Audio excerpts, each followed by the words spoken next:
إخواني أخواتي السلام عليكم. للأسف هيئة المحامين بمدينة الدار البيضاء اللي كتشطب رسميا على المحامية زينب الخيار من لوائح مهنة المحاماة مع النفاذ المعجل وأسرار اللي هي خطيرة إخواني أخواتي اللي غتعرفوها وراء إيقاف المحامية ديال ابتسام.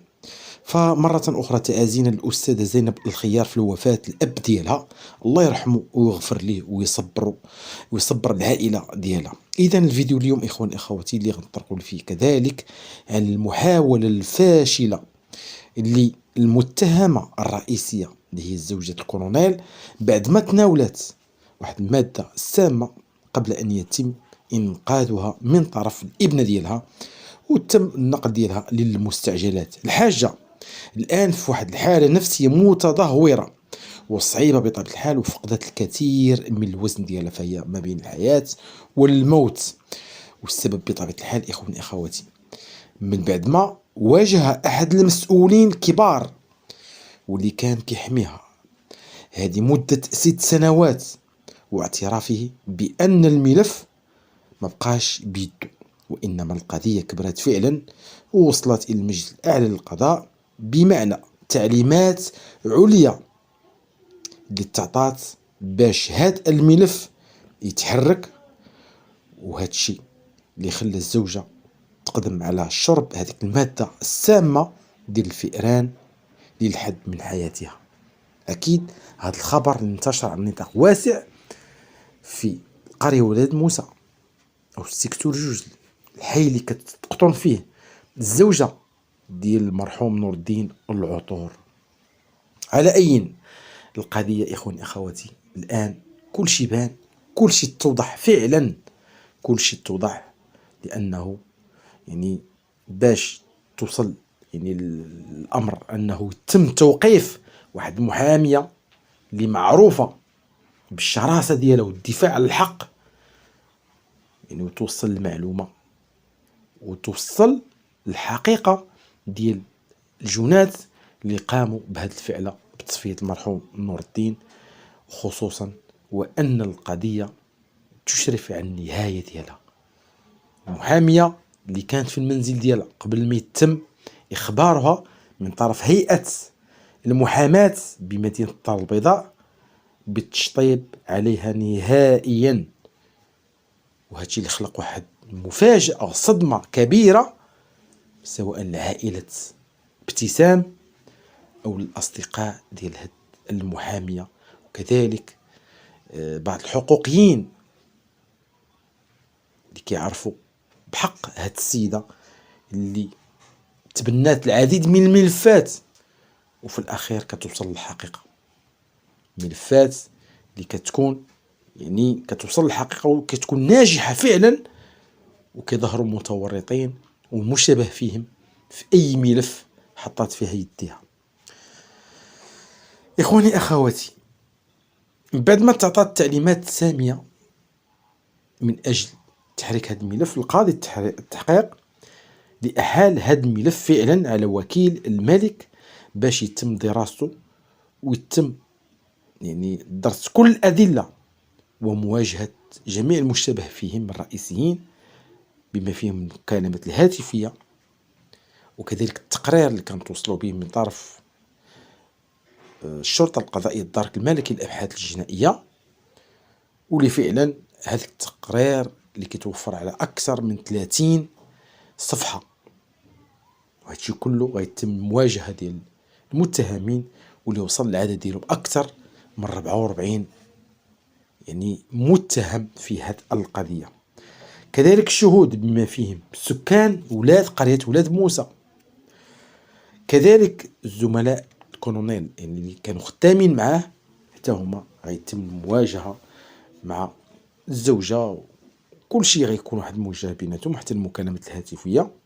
كذلك الشهود اللي كانوا شافوا اش وقع ذاك النهار، فعلا اش وقع ذاك النهار، وهذه كلها دلائل ثابتة في حق هاد الزوجة اللي أكيد كتحاول أنها تصفي حياتها للحد من حياتها باش ما توصلش إلى أمام قاضي التحقيق وتعترف، وفي الأخير يتبين فعلا داك الكلام ديالها اللي كانت كتحاول أنها تبرأ راسها، يعني ما عنده حتى شي علاقة بهذا الموضوع. أكيد كما كنقولوا الروح عزيزة عند الله سبحانه وتعالى، والروح ديال الكولونيل العطور راه ما غتمشيش غير هكاك إخواني أخواتي. وحتى ابتسام راه قالتها في العديد من المناسبات، قالت أنني بغيت الحق ديال الأب ديالي. فعلا الحق ديال الأب ديالها إخواني أخواتي، والملف يشرف على النهاية ديالو، لأن كلشي تفضح، كلشي تفضح، حتى المؤامرة اللي داروا ضد المحامية زينب الخيار لدليل قاطع على أساس أنهم خايفين ليتم الكشف على الأسماء هاد المسؤولين. هاد الزوجة إخواني أخواتي بعد ما كانت كتظن أنها يعني غتكون يعني غتحصل البراءة في هاد الملف، بعد ما كانت كتظن أن هذاك المسؤول الكبير اللي كان كيحميها، فاليوم هذاك المسؤول الكبير حتى هو أصبح من المتهمين ومشتبه فيهم، سواء بالتستر أو بالتخطيط. فالحقيقة إخواني أخواتي أن هيئة القضاء اللي غتقول الكلمة ديالها في الأيام القليلة القادمة. فبطبيعة الحال كما ذكرت أن قاضي التحقيق لإحال هذا الملف على الوكيل الملك باش يتم دراسته ويدرس كل الأدلة والوثائق، المكالمات الهاتفية، التسريبات، كل شيء غيتم دراسته، ومن ثم غتبدا الاعتقالات بعد عيد الأضحى المبارك. فاحنا صراحة اللي كيضرنا بزاف هو أن المرأة تقدر تأذي الزوج، وكذلك الزوج يقدر يأذي الزوجة ديالو، ولكن البنت وخاصة البنت واش تقدر أنها تشوف الأب ديالها ترتكب حقه واحد الجريمة أو هاد الجريمة اللي هي خطيرة وتسكت، وتعرف شكون اللي قتلو وتسكت؟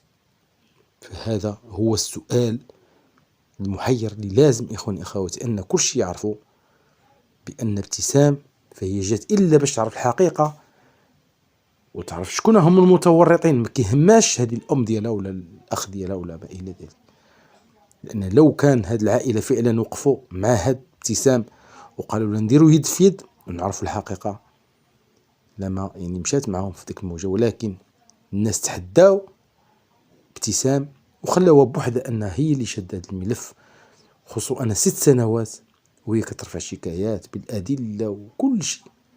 لكن القاضي التحقيق اللي كيقول لي أن الملف ما مكمولش نظرا لقلة الأدلة بخصوص هذا الملف ديال المرحوم نور الدين العطور.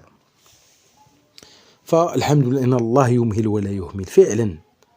وهذه كلمة إخواني أخواتي كتبين مدى خطورة هاد العصابة.